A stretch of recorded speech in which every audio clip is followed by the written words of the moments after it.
1982年，曼熱意大利3奪世界盃。世界盃到咗1982年一屆已經辦得相當盛大，呢屆嘅決賽周隊伍數目增加到24支球隊，因此造就咗呢屆決賽周係集齊咗世界6大洲嘅球隊。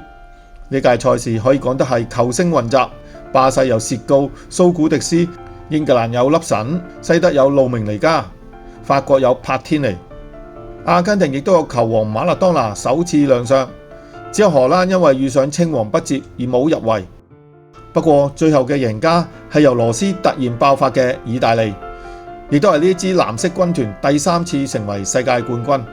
意大利雖然成為最後贏家，不過第一階段分組賽表現差勁，面對波蘭、喀麥隆同埋秘魯，竟然全部都打和，只能夠因為入球較多，將同樣3場比賽都打和嘅新手喀麥隆淘汰，成為呢一組嘅第2名。而且本嚟係當家前鋒嘅羅斯，因為涉及打假波，被停賽接近2年。喺世界盃決賽周之前先復出，所以喺分組賽幾乎隱形。不過到咗第2階段嘅分組賽，意大利就完全變咗另一支球隊。雖然同阿根廷、巴西喺同一個小組，不過第一場比賽就2比1擊敗阿根廷，然後第2場分組賽同巴西決一死戰。巴西係呢一屆賽事擁有多元猛將，號稱係史上最悅目嘅森巴兵團。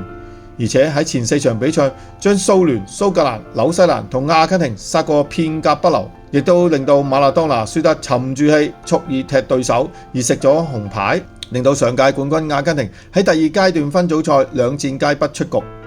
意大利面對強大嘅巴西，竟然由羅斯喺5分鐘打開紀錄，蘇古迪斯只係用咗7分鐘就為巴西追和。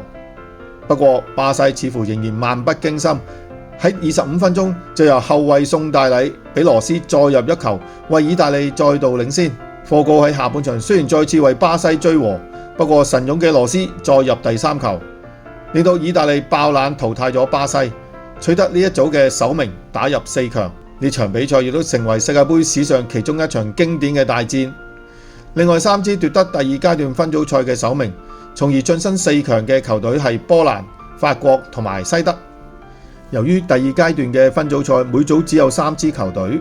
所以形成有一支球隊喺同組第1場同埋第3場比賽先需要出戰。呢支球隊喺第3場比賽嘅時候獲得比對手更多嘅休息時間，導致唔公平情況出現。連同意大利在內嘅4強當中，只有西德係踢第1同埋第2場比賽，其餘3隊都係踢第1同埋第3場比賽。咁樣唔公平嘅現象就好明顯啦。於是喺下一屆比賽開始，就索性將所有第1階段分組賽之後嘅比賽全部改為單場淘汰賽，直到今日。不過西德亦都喺呢屆比賽踢咗一場極受爭議嘅比賽，就係第1階段分組賽同德語兄弟嘅奧地利踢咗一場默契波。當時西德喺第1場比賽竟然輸俾阿爾及利亞，然後第2場比賽大勝智利。喺第3輪分組賽之中，阿爾及利亞先打敗智利，獲得2勝1負嘅成績，令到西德必須擊敗奧地利先可以升上小組首名，取得晉級資格。結果西德喺10分鐘就入咗1球，然後雙方就好似散步咁，直到結束。於是西德同奧地利一齊晉級，阿爾及利亞就因為得失球差唔及呢2隊而出局。由於2場分組賽唔係同一時間比賽，令到西德同奧地利可以咁公然咁亂嚟。所以國際足協亦都喺下一屆比賽開始，將最後1場分組賽安排同時進行，盡量避免呢啲情況再次出現。到咗4強嘅時候，意大利再次遇上波蘭，不過呢個時候意大利已經完全唔同啦，尤其係羅斯完全揾到佢職業生涯最巔峰嘅狀態，喺呢場比賽包辦2個入球，令到意大利輕鬆晉級決賽。相反，另一場4強就係另一場世界盃史上經典嘅大戰啦。西德先由列巴斯基先開紀錄，帕天尼射入12碼為法國追和。西德門將舒麥加喺下半場出迎對手單刀嘅時候，竟然將法國嘅巴迪斯頓撞斷咗2隻門牙，巴迪斯頓當場暈咗，後備上陣咗10分鐘就被換出。